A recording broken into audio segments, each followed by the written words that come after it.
Hey friend, welcome to Milk and Honey with Lemon. The Bible says in Numbers 14:8, and if the Lord is pleased with us, he will bring us safely into that land and give it to us. It is a rich land flowing with milk and honey. On this podcast, we talk about stepping into that overflow that God has for us by becoming those ultimate Proverbs 31 women. Hey, I'm Lemon. I am just like you, sister friend. I knew God had something more in store for me, but I couldn't see a way out of the laundry piles. And frankly, I resented that Proverbs 31 woman. How was I going to live up to the hype? That is until I found out how to really step into becoming this Proverbs 31 woman through leadership development. In this podcast, you're going to find financial freedom, leadership growth, and motivation so you'll be able to do all the things God has called you to do with ease and really step into that land of milk and honey.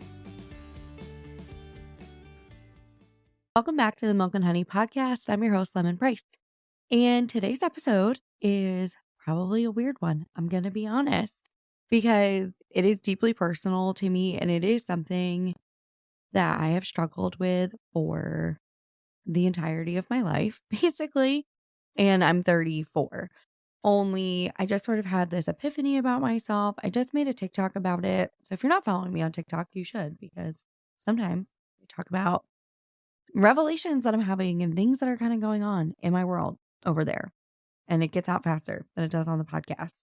I am currently taking Radiant Leadership Academy 2, which is a 9-week second level basically of Radiant Leadership Academy, which is a 16-week Holy Spirit-led biblical leadership training. It's accredited by the ICF. And so if you're listening to this before September the 9th, which I hope you are, then you should get in touch with me, because you could either take a class with me or take a class with Michelle Schaefer. And so my classes are Tuesdays. Her class will be Mondays. Mine's during the day. Hers is at night. Whichever fits your schedule best, you should come and talk to me about it, because I have taken this class personally. I have either taken it or taught it, I think 11 or 12 times. I think this is my 12th time going through this material. It wrecks me every single time. Radiant Leadership Academy 2, Michelle said it was going to be intense. And I believed her. She is my mentor. She is my friend. I believe her when she tells me it's going to be intense. What I did not anticipate, I guess, is how much this would wreck me. So we were going through the class and talking about basically dying to a dream and dying to yourself, and how seeds actually have to die. Like, you have to break off their shell.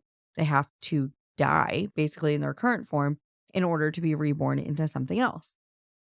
And I was like, oh man, it just it wrecked me, because she was talking about dying to yourself in order to be fruitful, and how, this seed probably doesn't know what God's going to use it for and how it's going to be created and all those beautiful things. And so I just was sitting here thinking about myself, and we were talking about idolatry and, how much we focus on something, how much are we talking about this thing, and how, do we talk about it more than Jesus? Do we spend more time with it than we do Jesus? And I'm like, man, that is so tricky.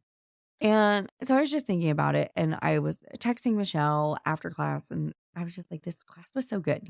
I just felt really convicted and really wrecked, because I kind of have realized about myself over the last few months, I'm a very competitive person. I'm a very perfectionist type person. I look at data to validate the things that I'm doing. And I've always been this way. I've always been the person who is looking for some external validation and this desire to be number one. I want to be number one all the time. And so I grew up doing dance, and I grew up doing cheerleading, and, there's who's going to get the front and who's the best and who's going to get this and who gets that perk. And so it's always been ingrained in me to want to be the best at something. And then I remember even growing up too, there was just this push to do all of the AP classes and to excel in certain areas and apply for certain scholarships, and to make sure that I got certain scholarships and won certain awards, and all of those kind of things. It was ingrained in me to want to be the best. And what I've learned about myself is that if I have already decided in my brain cabin that is not attainable for me, then I just self-sabotage or I won't do it. I just won't do it. And it's weird. It's like this weird thing where it's I want to be, and I've learned this about myself and now I'm like working on it. So you're like getting like where I was, and then I'll tell you kind of where I am. But there was like this need to be the best always. I didn't want anybody to see me as less than or incapable or not doing things with excellence. I look at the parable of the talents and, they stewarded, two of the servants stewarded their talents well, some better than others, right? I mean, they doubled what they had. And then the one took their talent and dug a hole and buried it and didn't multiply it. And that parable, though, at the end of it, the master says to the servant, "You wicked and lazy servant," and he takes from him what he has. And to me, that parable, it stresses me out because Jesus says that parable could sum up the kingdom.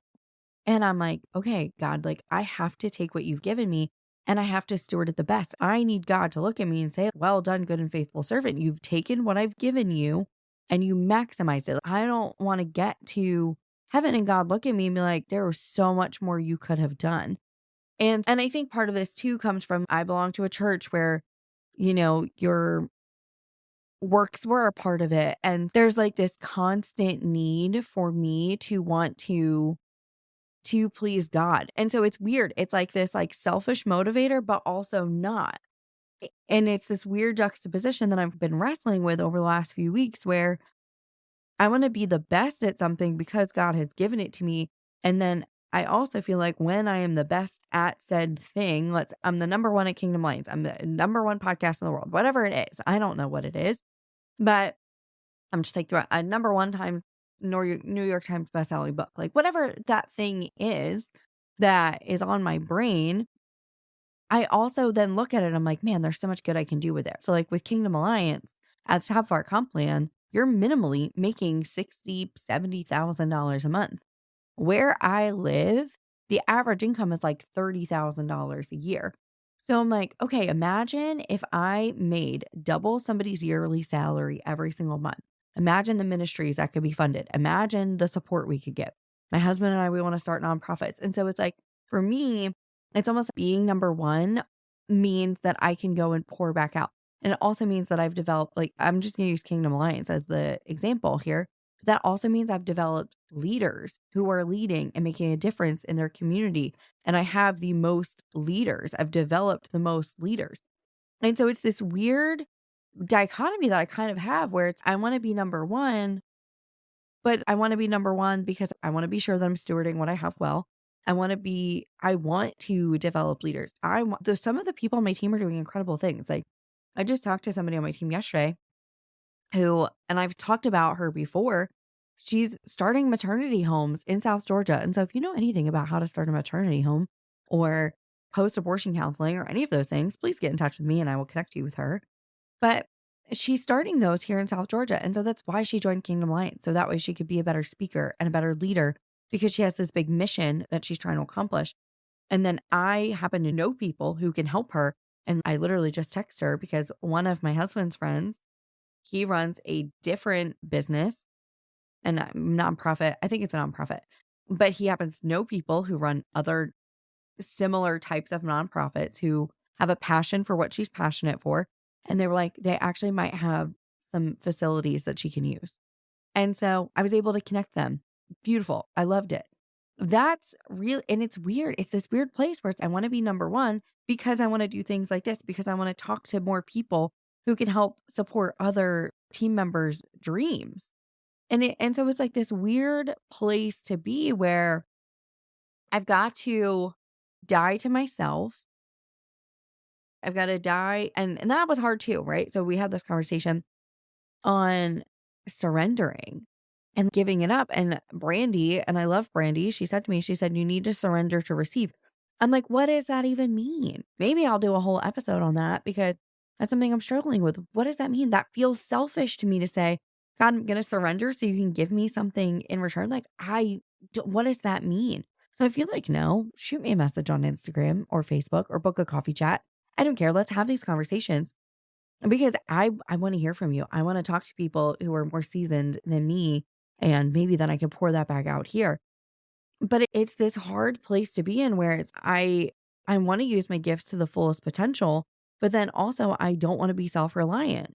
I want to rely on God. And so maybe that's where the surrender to receive is. I have to surrender my thoughts, my desires, my talents to God so I can receive whatever he has for me. Maybe I'm like working this out live while I'm recording it.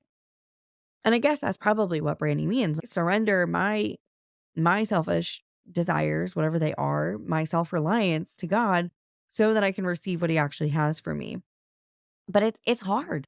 I think it's really hard to also be ambitious, right? Because God made me ambitious.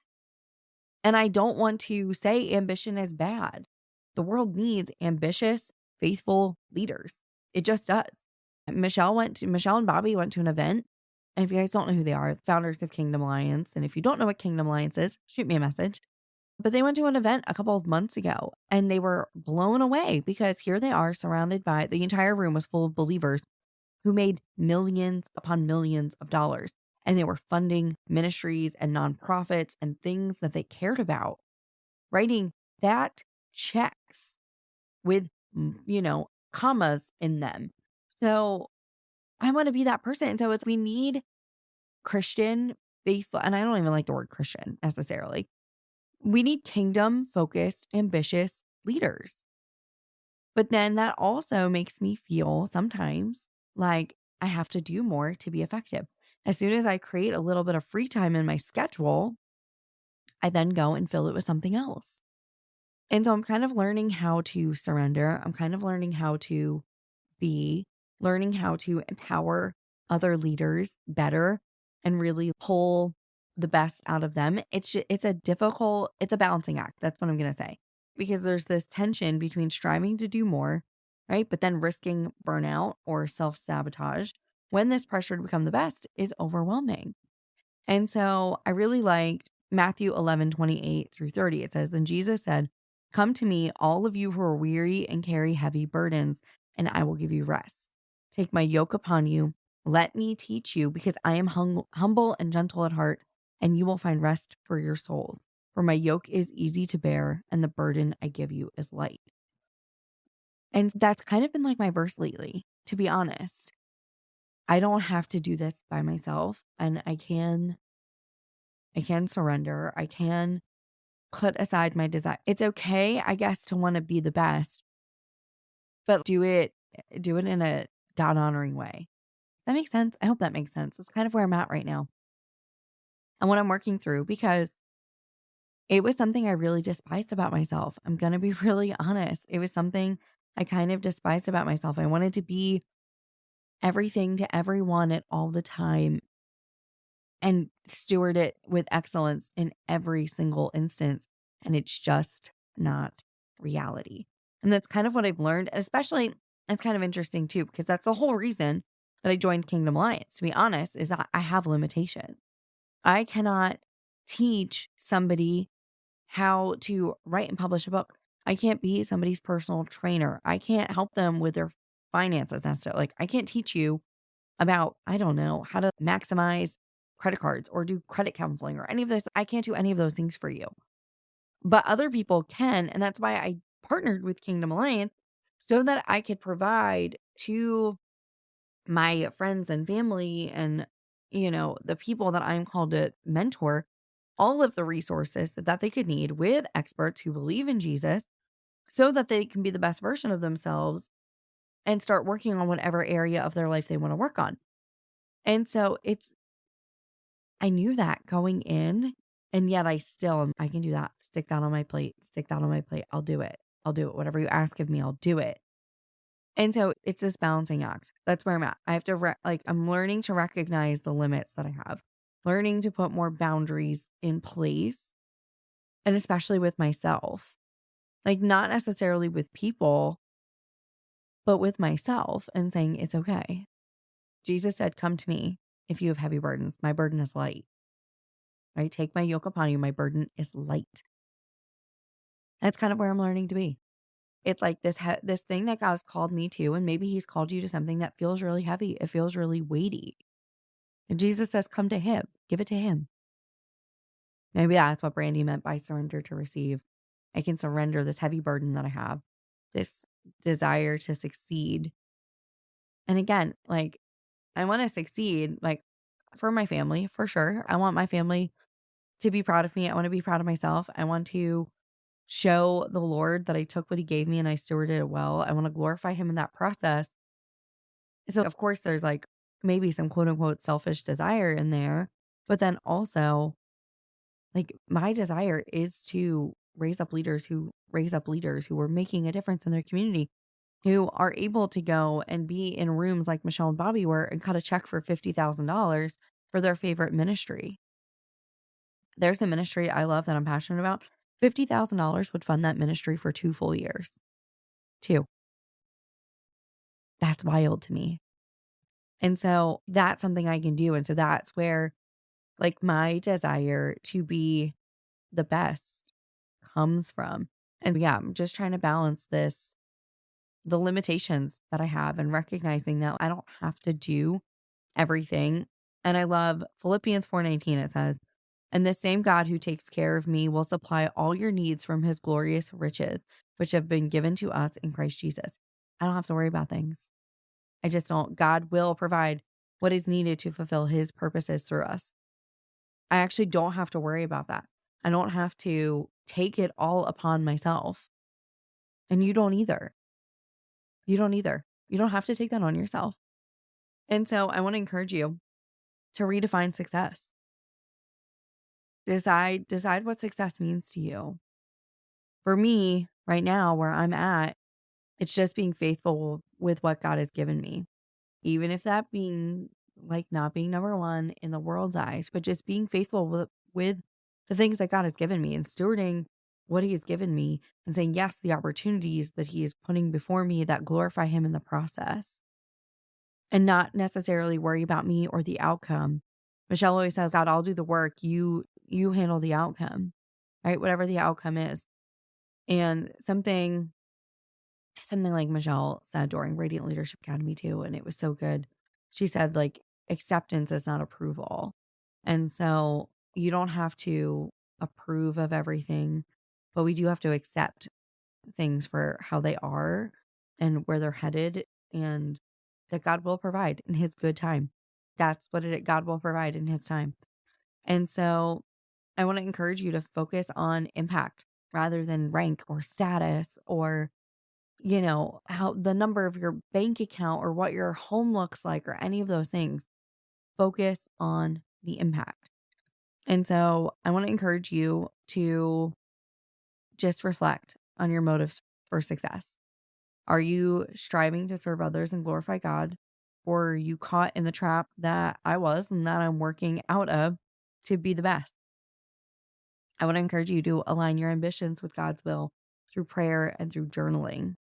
Pray for strength, pray for humility, and then I want you to get involved.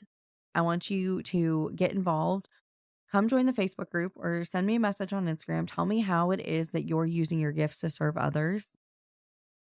And the link to the Facebook group's in the show notes. So come and hang out with us. But then also do something that's not business related at all.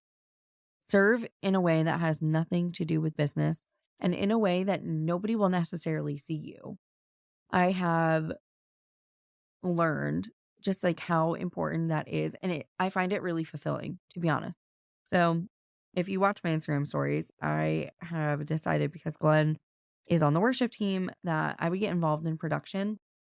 And I am such like an outgoing, bubbly person. I was a cheerleader for a very long time.